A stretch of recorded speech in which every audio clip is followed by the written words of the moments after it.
Саламатсызбы биздин YouTube каналынын көрүүчүлөрү. Көрүнүш ушундай.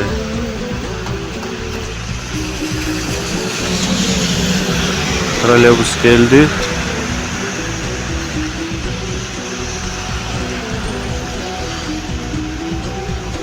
Ыңгайлуу кылып так бордюрдун четине келип токтоду.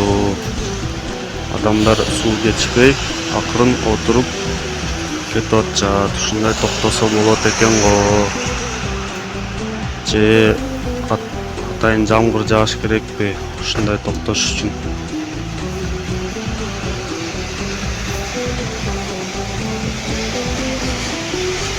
Экинчи троллейбус келатат.